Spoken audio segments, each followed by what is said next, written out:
I mean, we had knockdown, drag out, like, oh, of course we did, 100%. Yeah. It was hard. He wanted to do it on his own. He didn't want to talk about it. And I'm standing there going, hello, what is going on? How close did you get to go fuck yourself? Hey everybody, I'm Eric Oberempt, and you're listening to Be Authentic or Get the Fuck Out. We talk about real shit, what's on our minds, and don't give a fuck if it makes you feel a little uncomfortable. So sit back, strap in, and get ready for some real shit. Everybody, welcome back to another episode of Be Authentic or Get the Fuck Out. I'm your host, Eric Oberempt. I am thrilled to announce our new sponsor, SMA Support Services. Huge shout out to them for supporting the mission of keeping it real and cutting through the noise and the bullshit. SMA Support Services doesn't just back our show. They're about leveling up business efficiency and making sure companies have the support that they need to thrive. So thank you, SMA Support Services, for making this episode possible. Let's get into it. This is going to be an exciting episode. Fucking strap in, kids.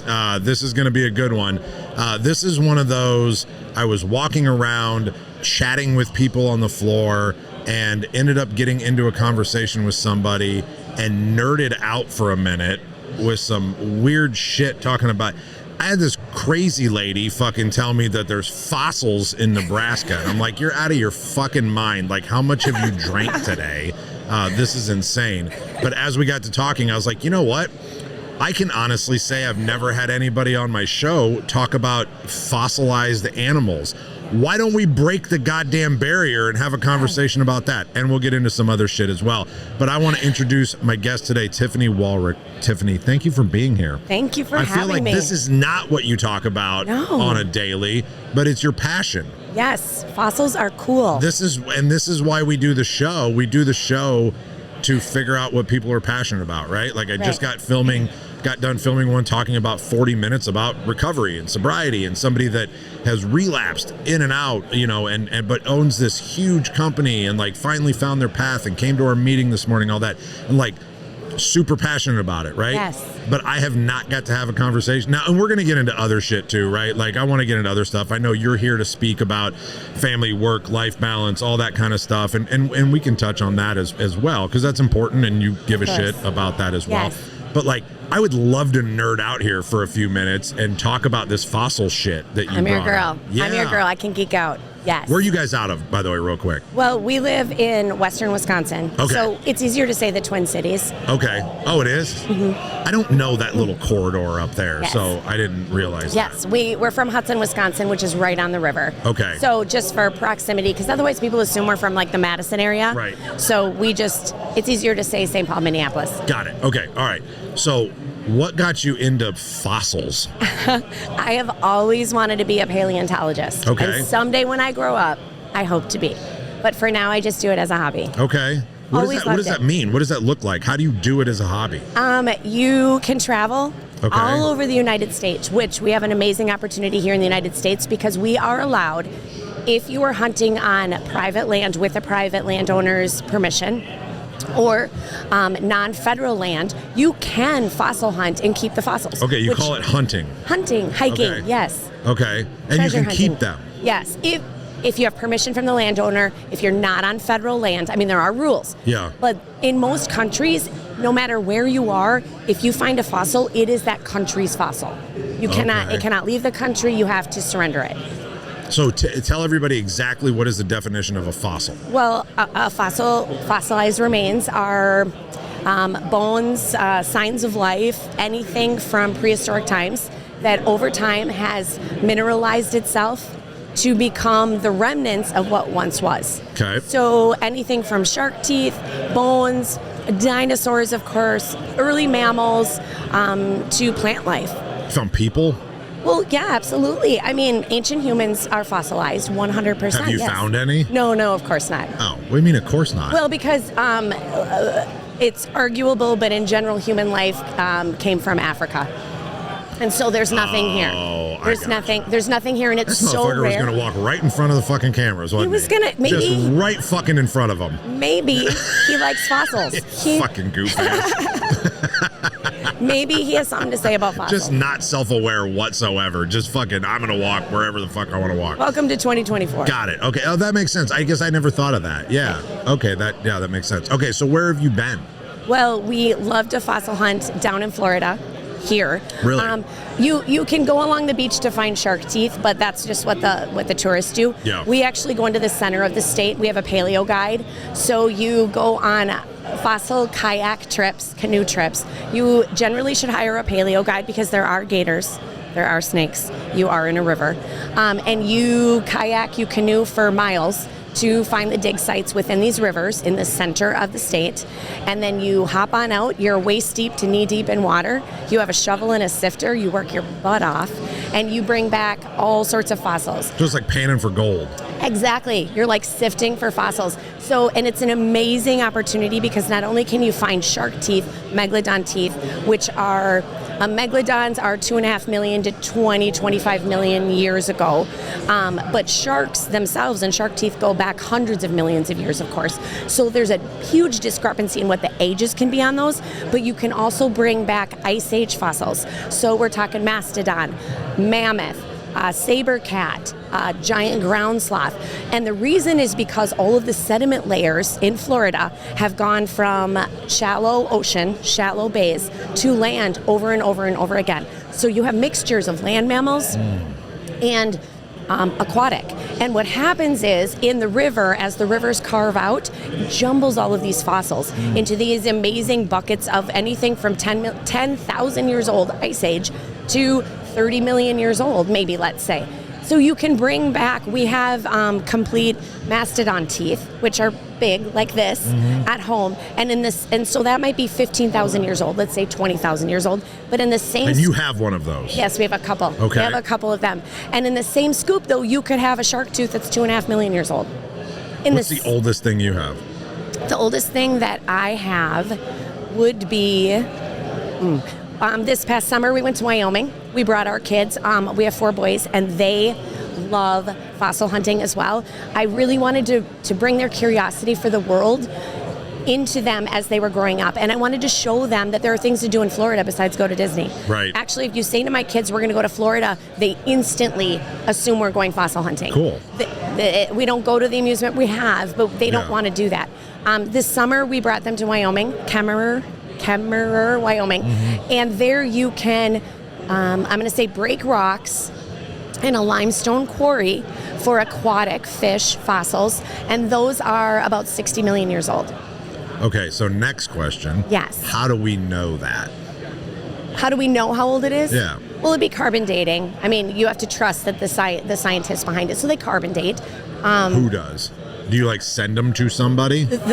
I do not, but in general, when these fossil deposit sites are discovered, a lot of times either the river has carved them out and taken us down below the ground level because the earth keeps building on itself. So the fossils are down. Okay, they're down because at that time that was the surface. Where the land was. Right. Yeah. So they find them when they are mining, when they are digging, when they are doing construction, right?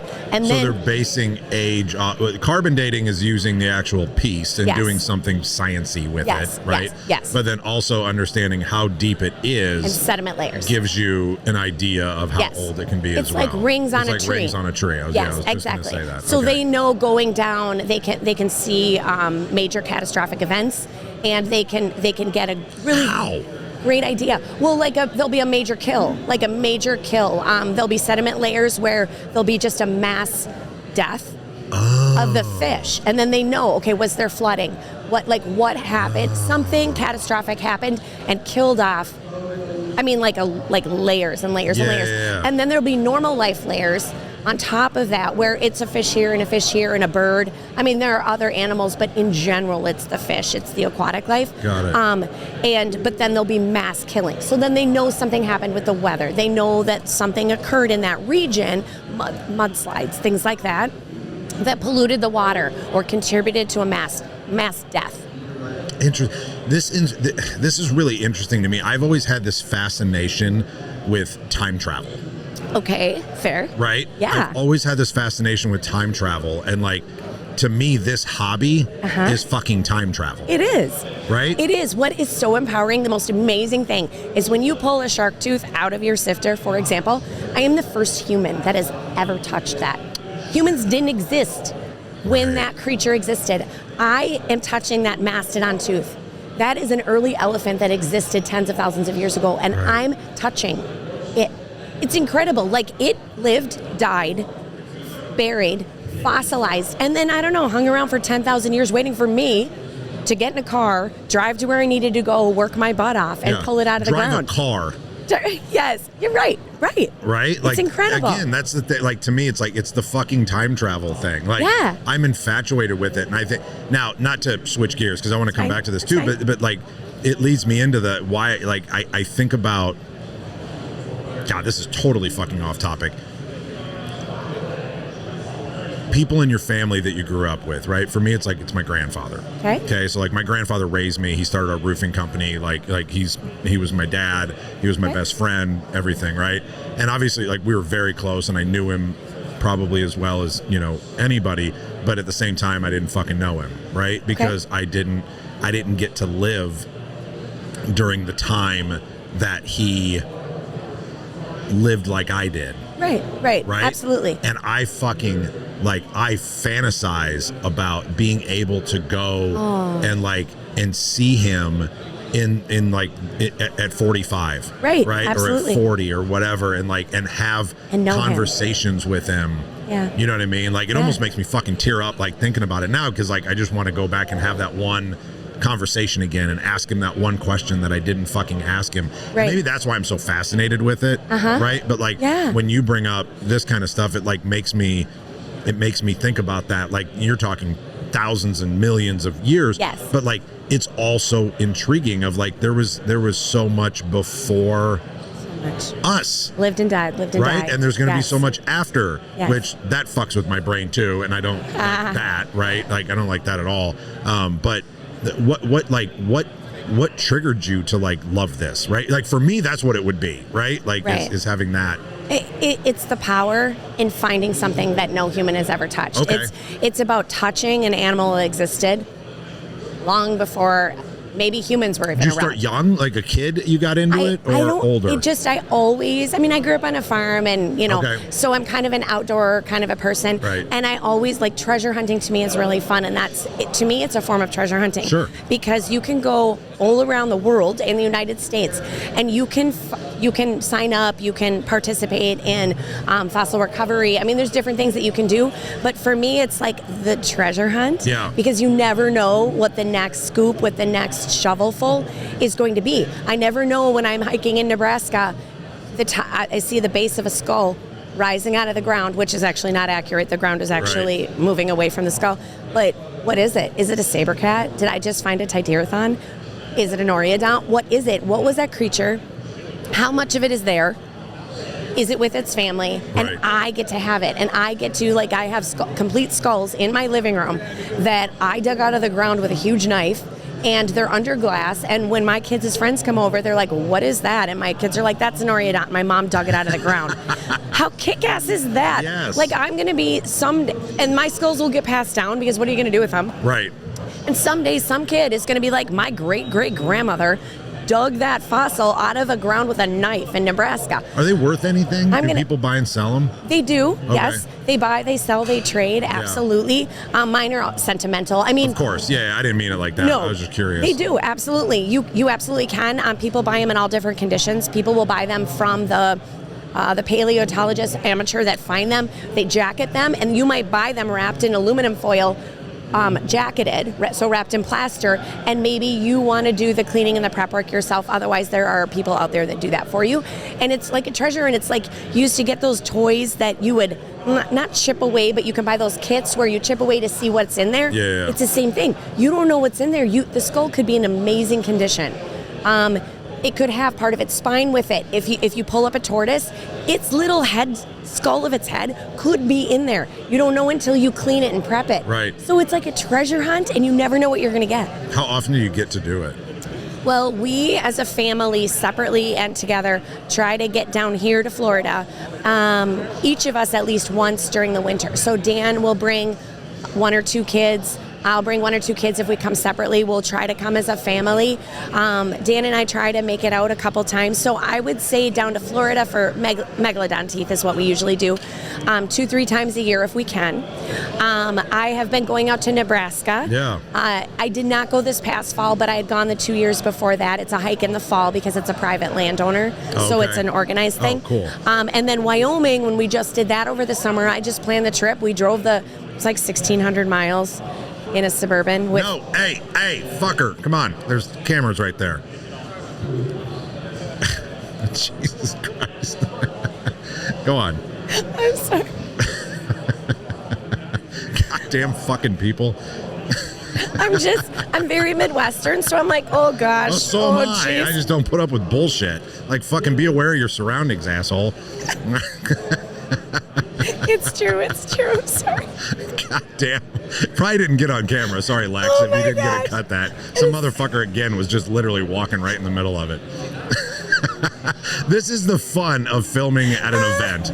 This is the fun of filming at an event. Yes, Yeah. people I can't wait till everywhere. he comes back and tries to talk to me again and be like, I'm sorry. I'm so I'm so sorry. Anyway, I apologize. No, it's fine. What is the difference between is paleontologist then for animals and then archaeologist is for like things, or what is the difference? Well, paleontology is actually digging the fossils, like in the ground on your knees, making a grid, doing all of that. Okay. Archaeology is more the human cultural, like I'm an archaeologist, I'm going to study the culture, I'm going to find the pottery, I want it like both. I used to say I want to be an archaeologist, I want to be a paleontologist, but one is more like human origins based, cultural based, that sort of a thing. Okay. And one is like I have a little paintbrush and I am Got it. digging on this That's phone, awesome. and I pulling. want to do this someday. But that's the thing. That's what's empowering. That's what I wanted to teach my kids. Science is all around us. The world is full of amazing adventures and opportunities. You don't have to go far. Right. All you have to do is plan it. Like you get in your car and it's very attainable places here in Florida. You're in Nebraska. Right. Drive out to Wyoming. I mean, there's so many places where you just, in the United States, where it is accessible. Right. There's gemstone finding. You can go to the diamond fields. There's all sorts of amazing things that you can do. And it's just a matter of planning the trip. It's not a big deal at all. That's super cool. Yeah. Super cool. Okay, I want to get into the reason that you're at RoofCon. Okay. So tell what is it that you and Dan are here speaking about? Well, Dan and I are the founders of Go Beyond the Hustle, and we are here speaking about work-life balance, how to get your family, your person on board to get to that next level of productivity. Mm-hmm. There's a point where you can't give any more from your personal life without destroying it, yet you want to get higher productivity, higher numbers, that sort of a thing, perform better at work. And you can only hone yourself to a certain extent where you become as efficient as you can, and then there's nothing more to give. And so it's about getting your family on board, getting your spouse on board, opening that communication, so as you climb up and you get those elite numbers, you don't destroy your personal life. Gotcha. So what do you do? But you communicate. How? It's as easy as that. You take out the emotion, you take out the egos, you be humble, and you have a really real conversation with your person, with your spouse, whoever it is, about needing help and wanting help, about wanting to share in your experience, good or bad. Because I promise, being in the dark as a spouse is a lot worse than just knowing you had a bad day and you don't want to talk about it. Right. So it's communication, and the other aspect of that is setting goals. Personal goals between the two of you, team goals, we call them. Long-term and short-term, highly attainable, and pipe dream. And by having those, you're on the same page. Personal and business-wise. Yeah. Well, I'm speaking, yes, but I'm speaking solely from the personal standpoint so that I'm on board with when Dan is down here at RoofCon, or when he's working and he's not going to make dinner, practice, or anything like that. Right. How I'm not going to get frustrated, how I'm not going to get upset, how we're going to be on the same page, because I know that what he's working for is what I'm working for. So we always have financial goals, business goals, but it's very important to have personal goals as well, whether you share them with your whole family or not. But example of a personal goal. Maybe a trip. Okay. We want to, if we work really hard and we get to X dollars and we get X amount paid off, or whatever your financial situation is, we're going to take a trip. And where is the trip? Yeah. And everything is on paper. I cannot stress that enough. We have a notebook that we have had for decades. And we got in the habit very early on of we do it on January 1st, December 31st, we go, whether we're going out to dinner or lunch or whatever we're doing, and we sit down and getting out that notebook and flipping it open and reading last year or this year's goals and going through how many did we hit? Yeah. How are we doing? Are we carrying them over to the next year, or do they not apply anymore? And then starting new goals. There's something about writing it down that makes it real. Yeah. It makes you, it's almost like an agreement. It's almost like a contract. And then we can reference them throughout the year, see how we're doing, modify them if we need to. But by having that written down, there's something about it that just draws you together. And it's like, no, we have a goal. If I know he's working really hard because we want to pay off this debt, and if we do, we are going to go on a trip. And it's not just his goal now. No, right. Yeah. I'm taking ownership in it. Right. But that begins to open up the communication, which is so important. There's so much ego and emotion in this industry. It is generally male dominated, right? And men genetically, I did do a little bit of study in college with this stuff, but men are wired for warfare, and they're wired as the protector, they're wired as the provider and the hunter. It's genetically wired in you. Sure. So you want to just take the responsibility. You don't want to share it. You want to go hunt the buffalo. You want to bring the buffalo back and feed your family. Right. You don't want to tell the wife that you're having a problem finding the buffalo. Right. So some of it's genetic. You have to fight that genetic urge to be like, nope, I'm just going to handle it. Because we really want to know. And it's not that I want to know because I want to figure out if you're wasting time during the day or dinging around. It's because I want to know I can help. There's stuff that I can do to help. And so it's dropping the ego and the pride, which is so hard. Yeah.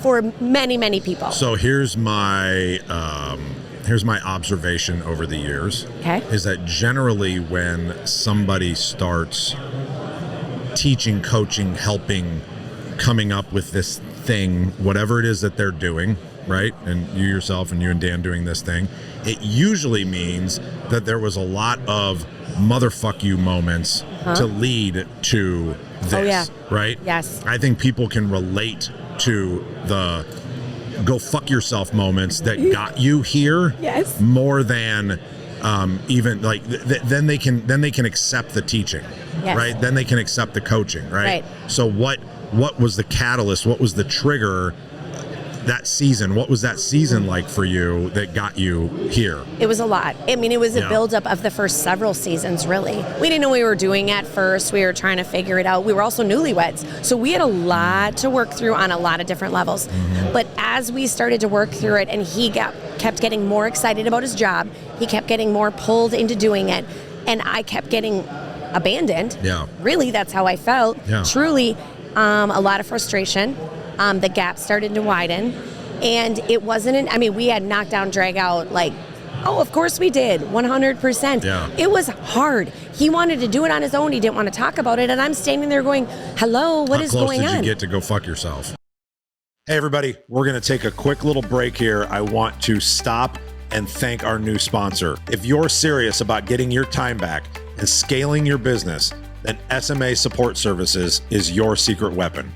I use SMA for all of our support and admin tasks. Everything from back office management, day-to-day admin, even a call center. Their team frees up my staff to stay focused on high-level, revenue-generating activities. And that, let me tell you, is a fucking game changer. SMA isn't just support. They're a partner that keeps our operations running smooth and efficiently. So if you want to focus on growing your business and leave the support work to the pros, hit up SMA Support Services.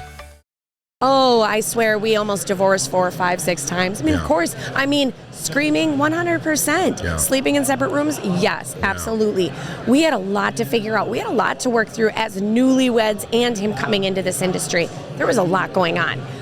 So who woke up one day and said, we need to do better? I can't actually say it came to the point. It was probably you, right? It was probably me. It was this moment. It was this day. It was this afternoon of, I am exhausted Yeah. from fighting about this. We're fighting about the same thing over and over again. We're hamsters in a wheel. This is stupid. Was it real shit you were fighting about, or were you just so fucking mad that Yes. don't fucking do it? Or were you just so fucking mad that it was like it didn't matter Yes. what it was? Yes. It was probably the dumbest thing ever. He probably left his shoes out in front of the door. And Right. it probably just absolutely sent me over the edge. Yes. Because I felt isolated, alone, frustrated, angry, abandoned.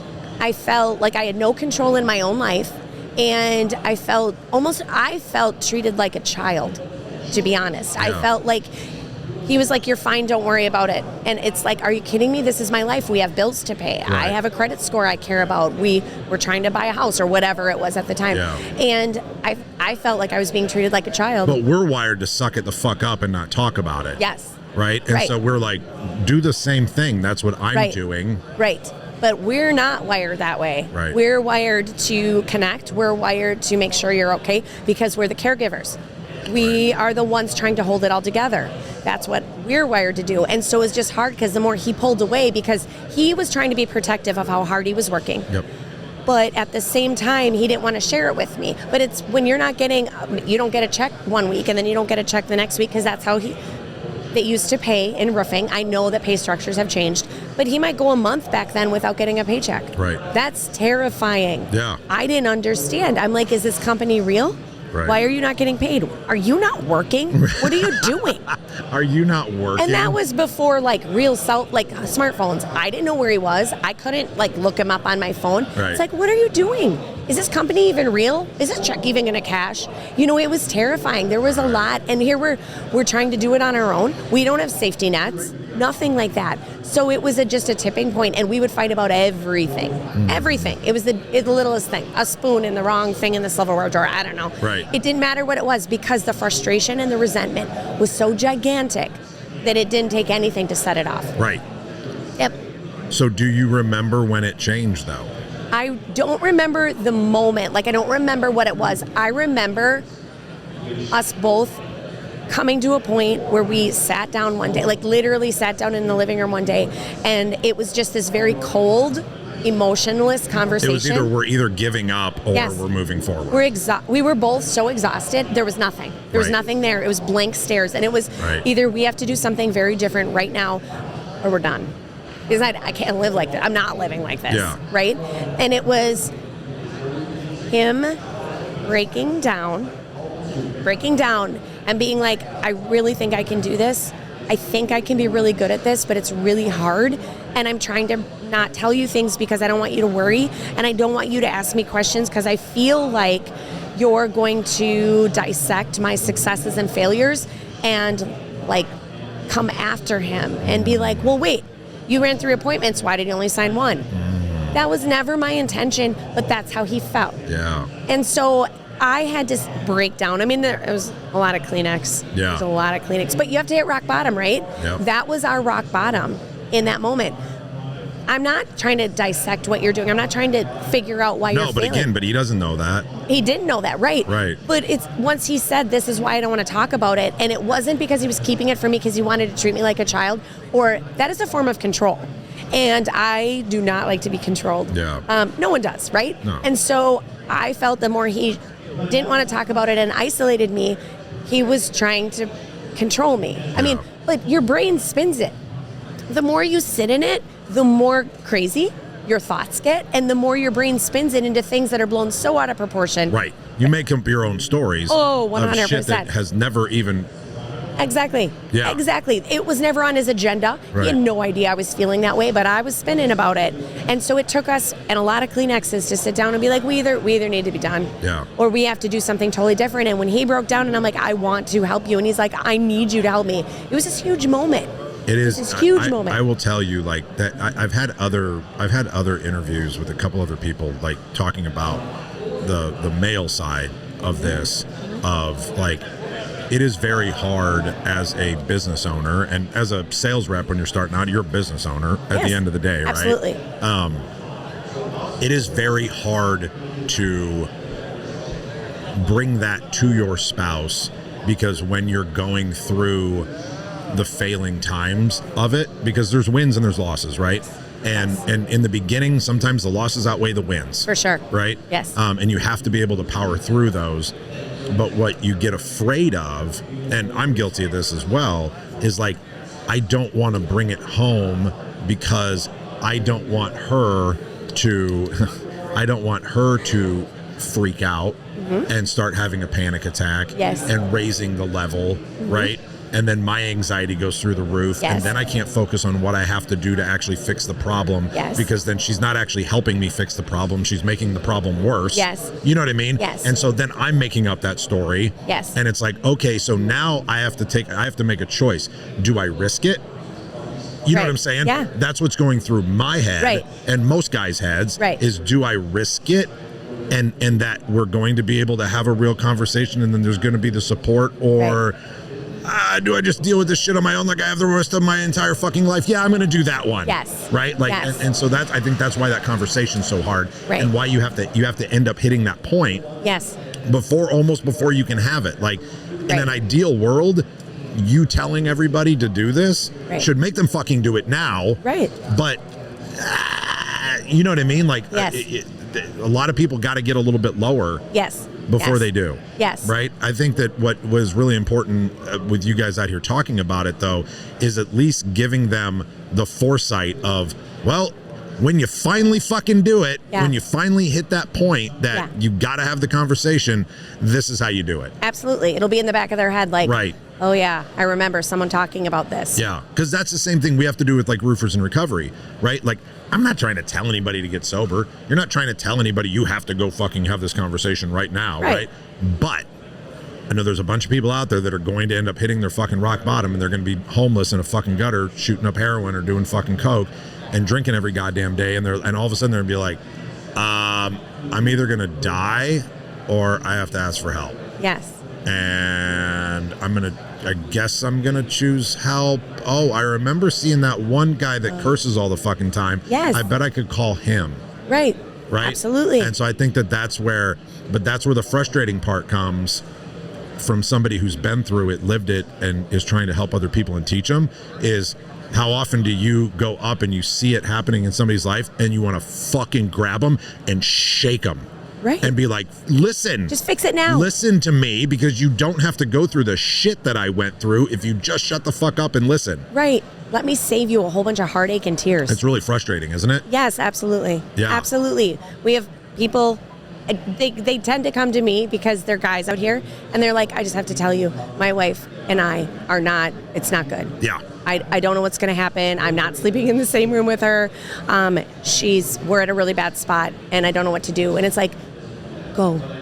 You have to call her. Go call her. And I've had that happen where they've actually gone out into the parking lot and called her and come back in.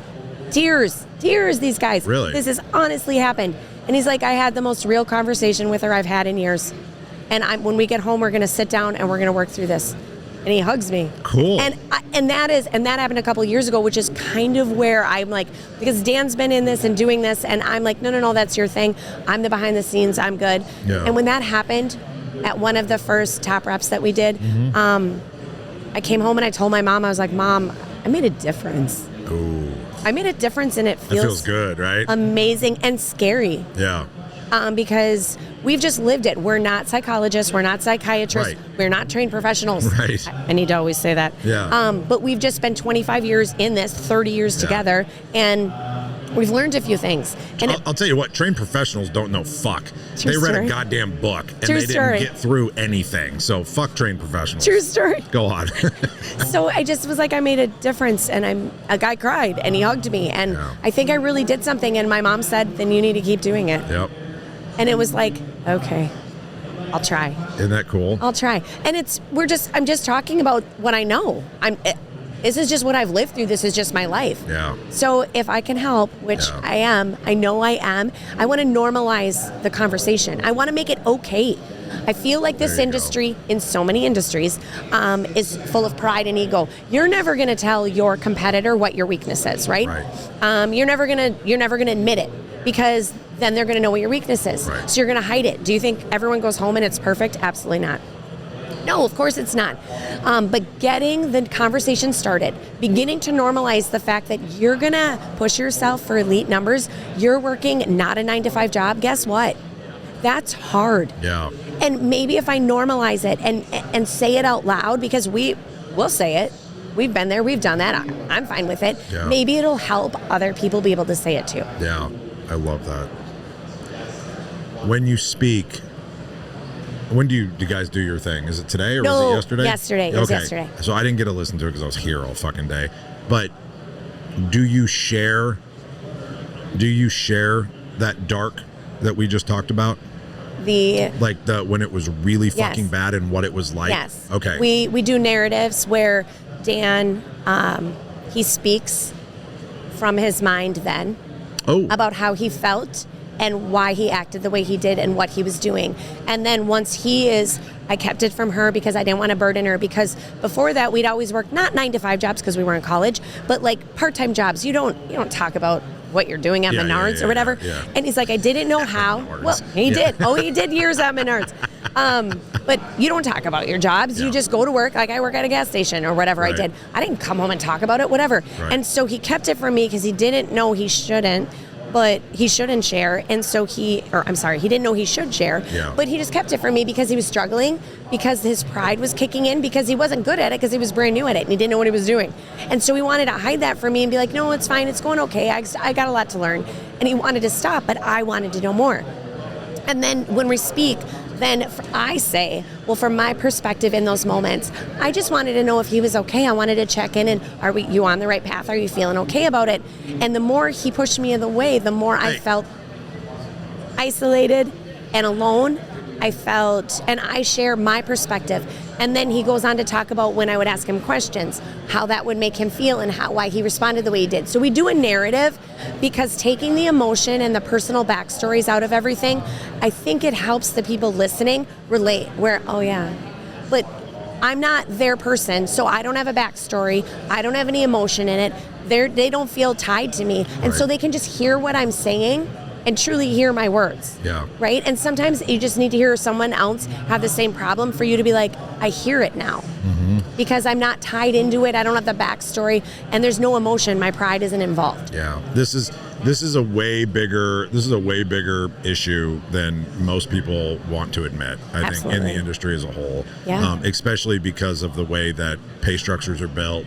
Right, and how and we try to do things a little bit differently in our company to give people a little bit of runway, and things like that to try and help them out so that they're not getting constant, like feeling like they're getting constant like judging at home or whatever. But at the end of the day, you still got to fucking show up and you still got to perform, right? Otherwise, the runway goes away. Absolutely, right? As it should. But we want people to feel safe. Right. To a certain extent as well, so that they can thrive and they can succeed and everything else. But not a lot of companies do that. No. Right? Not a lot of companies do that. And the thing I'll wrap up with is basically what you've been talking about is like something that we teach a lot at our company. We make everybody that starts at our company read the book Raving Fans. Okay. Okay. Have you read this? I have not. Fucking amazing book. So and it's super short. It's not long, and it's written in this really kind of not satirical, but the characters are like fantasy characters, but like within the story that they tell, it is showing you how to create the raving fans, right? Okay.